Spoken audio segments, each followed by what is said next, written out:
ഇന്നത്തെ movie review നമ്മുടെ Malayali from India Nivin Pauly Alapparambil ഗോപിയായിട്ട് അഭിനയിച്ചത്, അനശ്വര രാജൻ കൃഷ്ണയായിട്ടും, ധ്യാൻ ശ്രീനിവാസനാണെങ്കിൽ മൽഘോഷ് എന്നാ പേരാണോ. അപ്പോൾ ഈ പടം കണ്ടിട്ട് ഇപ്പോൾ ഇറങ്ങിയതുള്ളൂ ഫസ്റ്റ് ഷോ. ഷൈൻ ടോം ഉണ്ട് ഇതിനിടയ്ക്ക്, ചെറുതായിട്ടൊരു ഗസ്റ്റ് റോളാണ്. സലീം കുമാർ ചേട്ടൻ കുറേ നാൾക്ക് ശേഷം നല്ലൊരു റോൾ ഞാൻ കണ്ടു. മഞ്ജു പിള്ള ചേച്ചി പൊളിച്ചടുക്കി. പടത്തെക്കുറിച്ചുള്ള അഭിപ്രായം ഞാൻ ഡീറ്റെയിൽ ആയിട്ട് പറയുന്നതായിരിക്കും. ആദ്യം നമ്മുടെ ക്രെഡിറ്റ്സിലോട്ട് പോകാം. ഡയറക്ഷൻ ഡിജോ ജോസ് ആൻ്റണി, കോച്ചിങ് ക്ലാസ്സിൽ ടീച്ചറായിട്ട് കാണിക്കുന്നുണ്ട്. എൻ്റെ പൊന്നോ വധം എന്ന് വെച്ചാൽ വധം. മ്യൂസിക് ജേക്സ് ബിജോയാണ്, ഫാൻറ്റാസ്റ്റിക്. പ്രൊഡ്യൂസർ നമ്മുടെ ലിസ്റ്റിൻ. ഇനി പടത്തെക്കുറിച്ച് പറയുവാണെങ്കിൽ നമ്മുടെ ആസിഫ് അലി നിവിനെ കുറിച്ച് ഒരു ഇൻ്റർവ്യൂവിൽ പറഞ്ഞായിരുന്നു ഏറ്റവും കൂടുതൽ പടങ്ങൾക്ക് നോ പറയുന്നത് നിവിനാണെന്ന്. അങ്ങനെയാണെങ്കിൽ ഇതും നോ പറയണമായിരുന്നു എന്നാണ് എൻ്റെ അഭിപ്രായം. It is a disaster. കൂറപ്പടം എന്നൊക്കെ നമുക്ക് പറയാം, കൂറപ്പടം.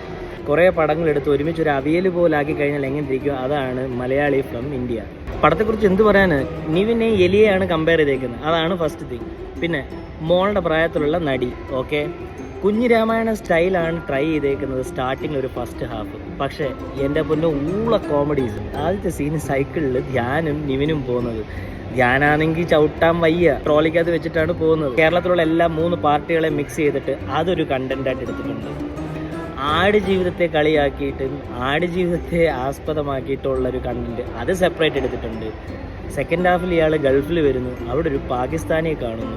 ആ പാകിസ്ഥാനായിട്ട് ആക്ട് ചെയ്യുന്ന ആളുടെ ആക്ടിങ് വാസ് ഓസം. ഇനി അടുത്ത കുറേ നല്ല നല്ല പടങ്ങൾ ആൾക്ക് കിട്ടും. ധ്യാൻ ശ്രീനിവാസൻ എന്തുവാ ചെയ്തു വെച്ചേക്കുന്ന ഒരു പിടിയും കിട്ടുന്നില്ല. എൻ്റെ പൊന്നു ഊള കോമഡി എന്ന് വെച്ച് കഴിഞ്ഞാൽ ഊള കോമഡി. ധ്യാൻ എന്നുള്ളൊരു മനുഷ്യൻ എനിക്ക് ഭയങ്കര ഇഷ്ടമാണ്. ബിക്കോസ് ആൾക്കൊരു കഥ കേൾക്കുമ്പോൾ അത് പെർസീവ് ചെയ്യാനും അത് എങ്ങനെ ആകും എന്നുള്ള ഭയങ്കരമായിട്ടുള്ള കണക്കൂട്ടുള്ളൊരു മനുഷ്യനാണ് അയാൾ. ഈ കഥ കേട്ട് കഴിയുമ്പോൾ ആൾക്ക് മനസ്സിലാക്കാൻ ഇത് 8 നിലയെ പൊട്ടാൻ ചാൻസ് ഉണ്ട്. പക്ഷെ എന്നിട്ടും ആൾ അഭിനയിച്ചു. ക്ലൈമാക്സ് ഒക്കെ നമ്മുടെ ഭായ്ജാൻ്റെ ഇട്ടിരിക്കുന്നു. സൽമാൻ ഖാൻ, നിവിൻ പോളി പാകിസ്ഥാനിൽ പോകുന്നു, ആ കുഞ്ഞിനെ കാണാൻ പോകുന്നു. എൻ്റെ പൊന്നു, എനിക്ക് മനസ്സിലാവാത്തൊരു കാര്യമുള്ളൂ.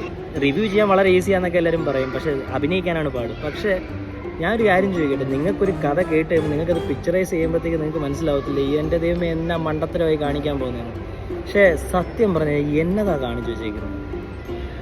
ഔട്ട് ഓഫ് 5 ഞാൻ ഇതിനൊരു 1.5 കൊടുക്കാം. ഞങ്ങൾ ഈ രാവിലെ വന്നിട്ട് ഷോ ടിക്കറ്റ് എടുത്ത് വന്ന് കാണാൻ വരുന്നത് സത്യം പറഞ്ഞു കഴിഞ്ഞാൽ നല്ല കണ്ടന്റിന് വേണ്ടിയിട്ടാണ്. അപ്പോൾ അടുത്ത റിവ്യൂ ആയിട്ട് വരുന്നവരെ ടേക്ക് കെയർ, ബൈ.